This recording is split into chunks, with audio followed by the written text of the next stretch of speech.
जय गुरुदेव, सभी को प्रणाम। उपासना समर्पण योग डे 70।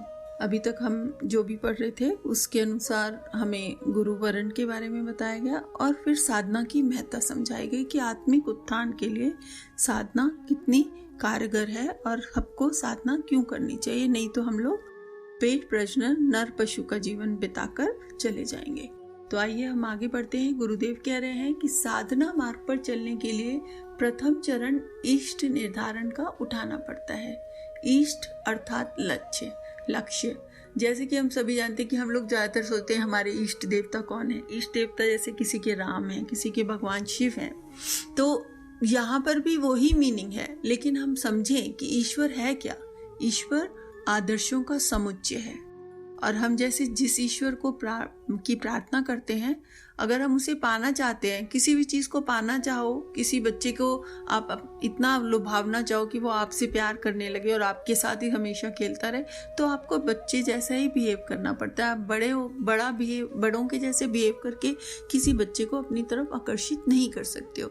तो जैसे उसी तरह इष्ट है, जैसे आप भगवान शिव को चाहते हो तो उनकी सादगी, उनका भोलापन और उनके लोक मंगल की कामना जैसा हृदय, ये सारी चीजें आपको अपने जीवन में उतारनी पड़ेंगी। और जब आपकी प्रकृति, आपकी जो सत्प्रवृत्तियां हैं वो शिव के समकक्ष शिव की जैसी हो जाएंगी, तो आप अपने आप ही आपको उस शिव का अपने हृदय में आभास होने लगेगा, उस शिव से आपका मिलन हो जाएगा।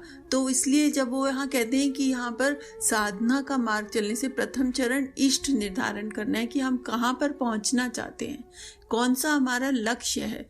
इसमें आप चाहे प्रभु को लक्ष्य बना लें या कोई भी लोक मंगल कामना के लिए जिसको भी आप बनाएं कि मुझे इसके जैसा बनना है, वही आपका लक्ष्य है।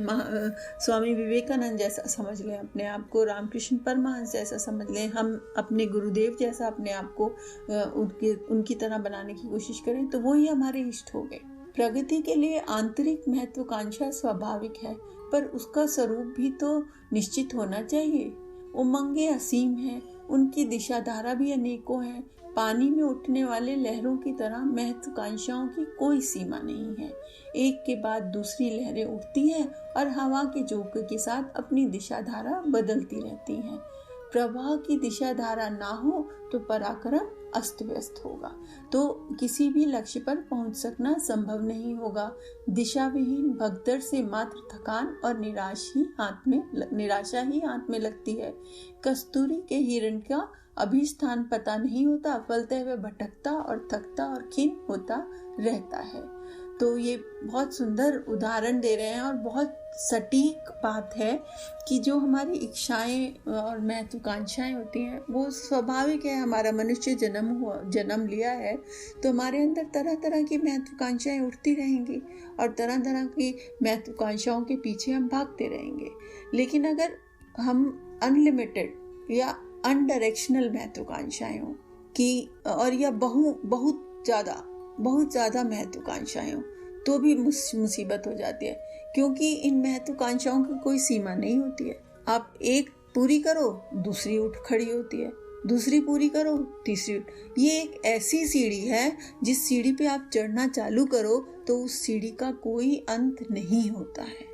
और अगर आप इस सीढ़ी पर चढ़ते रहो तो आप हार जाओगे, आप थक जाओगे, फिर भी आप लक्ष्य तक नहीं पहुंच पाओगे। तो महत्वाकांक्षा एक ऐसा रास्ता है जिसको अगर आपने ढंग से निर्धारित नहीं किया, निश्चित नहीं किया, तो आपके भटकने का बहुत चांस रहता है। तो इसीलिए गुरुदेव कह रहे हैं कि महत्वाकांक्षाएं स्वाभाविक हैं, उनको मारना या किल नहीं करना चाहिए, पर उनका स्वरूप निश्चित करना चाहिए।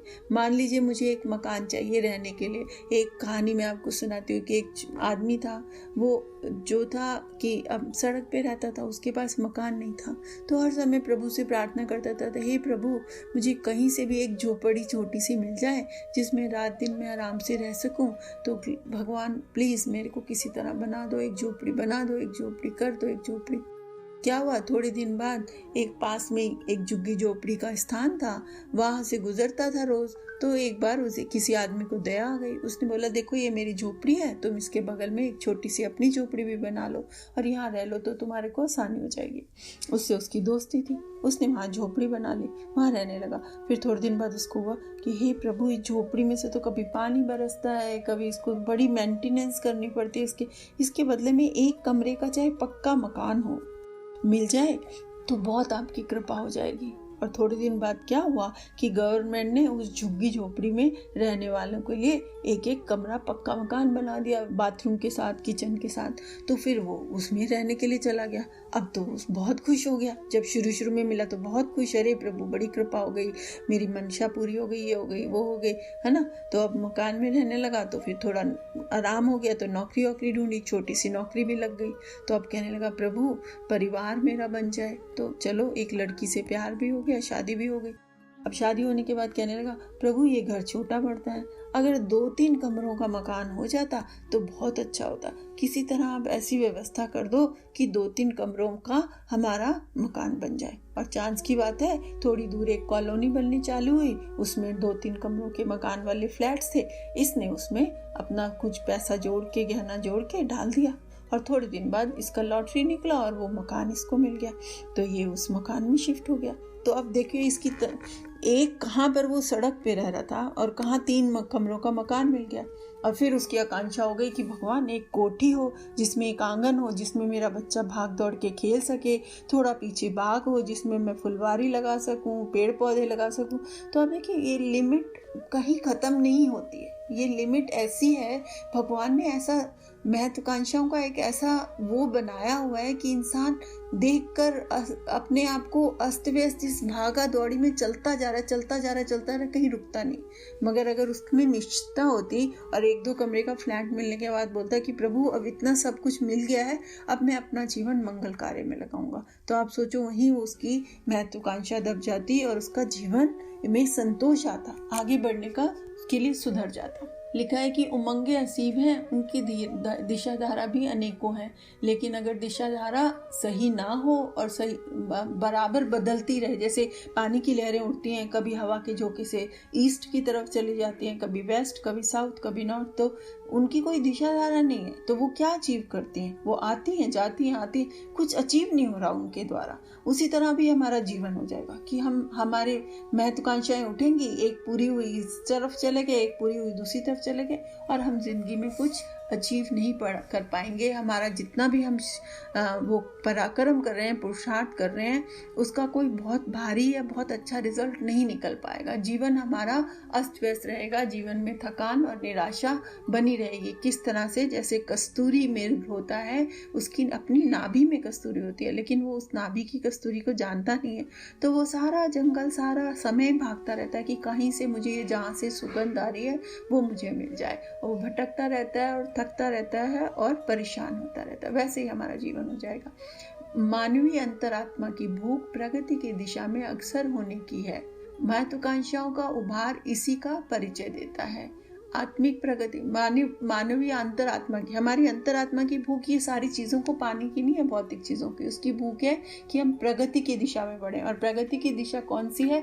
वह दिशा जो हमें हमारे ईस्ट, हमारे लक्ष्य की तरफ ले जाती है। ये पहली लाइन में हमने पढ़ा, ईस्ट की तरफ ले जाती है। आत्मिक प्रगति के कोई निश्चित लक्ष्य या स्वरूप सामने ना रहने से वह कायिक लिप्साओं की ओर लुढ़कने लगती है, और वासना, तृष्णा और अहंता की पूर्ति ही जीवन का उद्देश्य बनकर रह जाता है। तो वो कह रहे हैं कि अगर हमारा कोई निश्चित लक्ष्य ना हो, प्रगति का कोई हमारा कोई स्वरूप ना हो, तो फिर क्या होगा? जो भी हमारी महत्वाकांक्षाएं हैं, उनका एंड रिजल्ट यही होगा कि हमारे अंदर और तृष्णा जागेगी, हमारे अंदर और वासना, क्रोध, अहंकार जागेगा कि ये क्यों नहीं मिल रहा, ये भी मिल जाए, ये भी मिल जाए, इकट्ठा कर, और जो कुछ भी नहीं जाना हमारे साथ वो सब हम इकट्ठा करते रहेंगे। इस स्तर की सफलताएं काया को भले ही कुछ सुख सुविधाएं प्रदान कर सके, अंतःकरण की उच्च स्तरीय प्रगति में इनमें तनिक भी सहायता नहीं होती है। अनियंत्रित भौतिक महत्वाकांक्षाएं आतुर होकर कुकर्म करने पर भी वैभव उपार्जन में जुट पड़ती हैं और उल्टे अंधा पतन एवं विशोक का कारण बनती हैं। तो गुरुदेव क्या बता रहे हैं कि इस तरह की जो सुख सुविधाएं हम भौतिकली क्रिएट करते हैं और जुटाते हैं अपने लिए, इससे क्या होता है कि हमारा कोई उच्च स्तरीय प्रगति नहीं होती है। हमारी जो ये वासनाएं हैं, ये लिपापसाएं हैं, ये थोड़ी देर के लिए तो हमारे को सुख देती हैं, जैसे मैंने कहानी में बताया, लेकिन उसके बाद हमारी नई आकांक्षा जाग जाती है, फिर हमें अब बेचैन कर देती है। तो आतुर होके जब उसको पूरा करना है, जब बड़ी से बड़ी अपनी सामर्थ्य से भी बड़ी करेंगे, तो उसको पूरा करने के लिए हमें कोई ना कोई गलत रास्ता अपनाना पड़ेगा। और महत्वाकांक्षाओं का अगर इतना भार, इतना हमारे ऊपर दबाव होगा कि हम कुकर्म करने से भी नहीं डरते हैं और उस तरफ बढ़ पाते हैं। छोटे छोटे कुकर्मों से शुरू करते हैं और फिर बड़े बड़े कुकर्मों तक पहुंच जाते हैं। और इससे कारण क्या होता है कि अंत में हमारा पतन ही होता है और साथ में हमें विक्षोभ भी होता है, दुख भी होता है, तकलीफ भी होती है, असंतोष होता है हमारे जीवन में। हमारे संतोष, हम इसको पाने के चक्कर में बहुत सारे रिश्तेदारों को खो देते हैं, बहुत सारे अपने आत्मीय लोगों को खो देते हैं, उनसे विक्षोभ हो जाता है, उनसे अलगाव हो जाता है। तो ये जो ऐसी रैट रेस कहते हैं इसको, रैट रेस की एक के बाद एक भागते चले जा रहे हैं और पाने के लिए, तो इस पाने को हमें छोड़ना पड़ेगा और हमारा अपना इष्ट निर्धारित करना पड़ेगा और उसके अनुसार अपनी महत्वाकांक्षाओं को सही दिशा देनी पड़ेगी और उस रास्ते पे बढ़ना पड़ेगा। साधक का कोई ना कोई इष्ट देव होता है, साधना का विधि विधान उसी के अनुरूप चलता है। यो उपास्याय केवल एक ही है, दिव्य जीवन। मतलब साधना का तो कोई ना कोई इष्ट देव बता रहे हैं गुरुदेव, बनाना ही पड़ता है और उसी के विधि विधान से चलता है। उपास्य मतलब जीवन का लक्ष्य तो सिर्फ एक ही है कि दिव्य जीवन, हमारा जीवन देवताओं की तरह हो, लेकिन उसके लिए पुरुषार्थ करने की मनोवैज्ञानिक भूमि उपासनात्मक विचारों के सहारे ही बनती है। अगर हम उपासना मतलब अच्छे लोगों के साथ बैठ के अच्छे विचारों को जानकर ही हमारी मनोवैज्ञानिक पृष्ठभूमि तैयार होती है कि नहीं, हमें दिव्य जीवन अपना बनाना है। दिव्य जीवन की चरण परिणति ही पूर्णता है। जो यहाँ पर बता रहे हैं कि जो दिव्य जीवन अगर हम अपनाते हैं तो उसकी जो परिणति, उसका जो चरण परिणति यानी आखिरी जो रिजल्ट है वो है पूर्णता। और यहाँ पर पूर्णता का मतलब है कि आप कुछ भी समझें, या तो स्वर्ग की प्राप्ति समझें, या मुक्ति अपनी समझें, या ईश्वर का दर्शन समझें, या अपने से अपना ही साक्षात्कार सोचें। ये सभी लक्ष्य ऐसे हैं जिन पर पहुंचने के बाद मनुष्य के आंतरिक संतोष इतना ज़्यादा हो जाता है कि भौतिक चीज़ों का उसको कोई लालसा लिप्सा नहीं रहती है। हम जो ये वाली जो है, हमने भक्ति बहुत बड़े बड़े लोगों में भी देखी है, लेकिन आप बहुत रीसेंट एग्जाम्पल देखिए, अब्दुल कलाम जी जो हमारे प्रेसिडेंट भी रहे हैं, प्राइम मिनिस्टर, उन्होंने अपने जीवन में कभी भी तनख्वाह भी नहीं ली और जो उनका अपना पैसा था वो ही लुटाते थे और पूरा उनके जीवन का एक ही लक्ष्य था कि दूसरों के जीवन को मैं कैसे सुखी बना सकूं, इस देश को कैसे ऊंचा उठा सकूं। देश के लिए उनका मन में बहुत प्यार था। तो ऐसा जीवन जीने के बाद कितना संतोष होता होगा, कितना मन में अपने आप को खुशी होती होगी कि मैंने अपने जीवन को सार्थक किया। इस लक्ष्य तक पहुंचने के लिए जो पुरुषार्थ करना पड़ता है उसे साधना विधान के रूप में अपनाना पड़ता है। साधना में शिक्षा और प्रेरणा का समावेश होता है, फलते उसकी प्रतिक्रिया जीवनों उत्कर्ष के रूप में प्रत्यक्ष परिलक्षित होती है। तो बोल रहे साधना में दो चीजें जरूरी होती हैं, एक तो शिक्षा ज्ञान को बढ़ाना और दूसरा उस ज्ञान को पाने के बाद उससे प्रेरणा लेकर उसे अपने जीवन में उतारना और अपने जीवन को आगे बढ़ाना। साधना का विधान अगर हम नहीं बनाएंगे अपने जीवन में तो ये दोनों चीजों का समावेश हमारे जीवन में नहीं होगा। और साधना का विधान बनाएंगे तो हमारी प्रेरणा का स्तर धीरे धीरे ऊंचा बढ़ता है। जैसे जैसे शिक्षा बढ़ती रहती है हम अगली क्लास में पहुंचते चले जाते हैं, उसी तरह शिक्षा बढ़ेगी तो प्रेरणा भी हमारी इतनी अधिक बढ़ती जाएगी कि हम अगली क्लास में पहुंचते जाएंगे। और उसकी प्रतिक्रिया क्या होती है, जो भी हम क्रिया करते हैं उसकी कोई ना कोई प्रतिक्रिया जरूर होती है। तो अगर हम साधना की प्रतिक्रिया को देखें तो उसकी प्रतिक्रिया क्या होती है, जीवनों उत्कर्ष, जीवन का उत्कर्ष, जीवन को ऊपर उठाया, जीवन को ऊंचा उठाया, जिससे कि हमारा दिव्य जीवन बन सका। और जब हमारा ऐसा दिव्य जीवन बनता है तो हमें किसी को दिखाने की या किसी को बताने की जरूरत नहीं होती है, वह स्वयं ही प्रत्यक्ष परिलक्षित होता है, स्वयं ही दिखने लगता है। लोगों को स्वयं ही हमारे लिए आदर सम्मान आने लगता है, हमारी स्वयं ही हमारे जीवन से उनको प्रेरणा मिलती है, स्वयं भी हमारे पास बैठ के उनको एनर्जी मिलती है। वो हमारे से मिलना चाहते हैं, हमारे पास आना चाहते हैं और हमारे साथ जुड़ना चाहते हैं।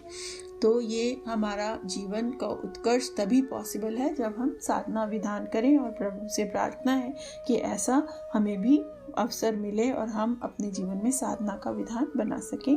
और इसके लिए आज का स्वाध्याय यहीं समाप्त होता है। इसी प्रार्थना के साथ गायत्री मंत्र, ओम भूर्भुवः स्वः तत्सवितुर्वरेण्यं भर्गो देवस्य धीमहि धियो यो नः प्रचोदयात्। जय गुरुदेव।